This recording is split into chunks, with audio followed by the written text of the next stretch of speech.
Shalom Bapak Ibu Saudara yang terkasih dalam Tuhan, salam sejahtera bagi kita semua.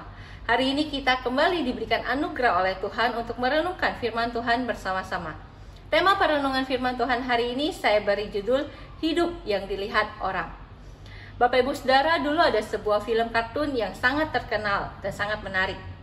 Film kartun ini mengisahkan cerita tentang seorang anak yang terbuat dari kayu. Film ini berjudul Pinocchio. Saya yakin Bapak Ibu Saudara banyak yang mengenal film ini. Di dalam film ini dikisahkan bahwa Pinocchio punya ciri khas khusus yang bisa dilihat oleh orang banyak, yaitu ketika dia berbohong, maka hidungnya akan langsung memanjang. Hal ini membuat hidup Pinocchio tidak bisa seenaknya. Dia tidak bisa sebebas-bebasnya berbohong. Karena jika dia berbohong, orang-orang langsung tahu. Hidungnya langsung memanjang. Orang bisa menilai Pinocchio berdasarkan apa yang kelihatan dari hidungnya. Tentu setiap kita tidak mau punya hidung seperti Pinocchio, baru orang bisa menilai kehidupan kita.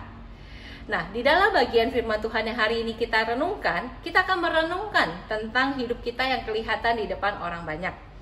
Di dalam bagian ini mengisahkan tentang pertemuan kembali antara Abimelek dan Abraham. Di dalam Kejadian pasal 21 ayat 22 sampai 34. Ini adalah pertemuan kedua.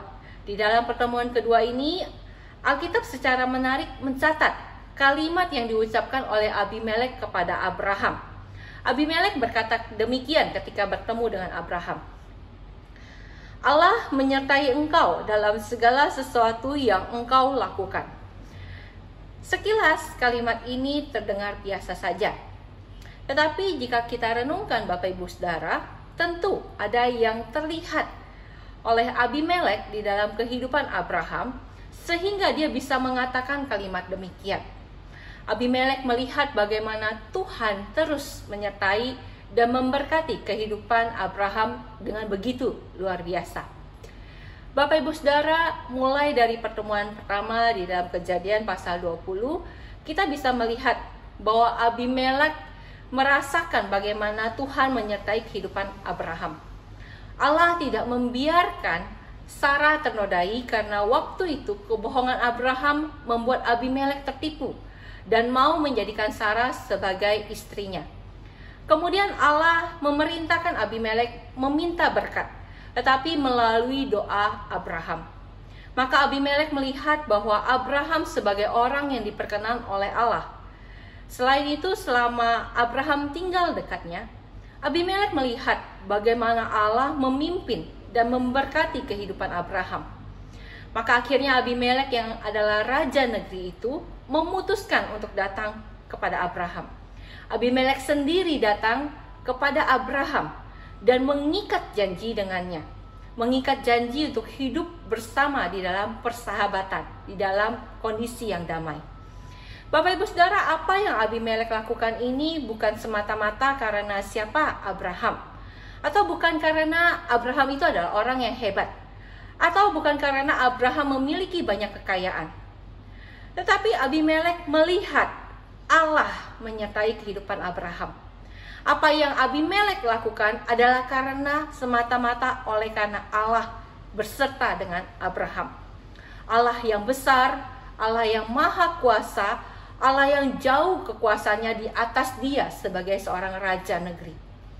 Bapak Ibu Saudara, sebagai orang percaya, hidup kita juga seharusnya menjadi hidup yang bisa dilihat orang. Menjadi perhatian dan dilihat orang bukan karena kejelekan kita seperti Pinocchio tadi, tetapi seperti Abimelek melihat kehidupan Abraham, melihat Allah menyertai hidupnya. Kita mau orang melihat kita karena Allah hidup di dalam hidup kita. Bapak Ibu Saudara, kita menunjukkan kehidupan yang saleh. Itu adalah suatu keharusan sebagai orang percaya. Sehingga di dalam pikiran kita, di dalam perkataan kita, perilaku kita, sikap hidup kita, luar dan dalam, orang melihat itu semuanya mencerminkan Tuhan kita. Tuhan yang tulus, Tuhan yang penuh kasih, Tuhan yang setia, Tuhan yang rela berkorban bahkan sampai mati menyelamatkan manusia. Bapak Ibu Saudara, pertanyaan yang perlu kita renungkan saat ini adalah, Apakah hidup saya sudah mencerminkan Tuhan saya? Apakah hidup saya sudah memperlihatkan Tuhan yang menyertai saya?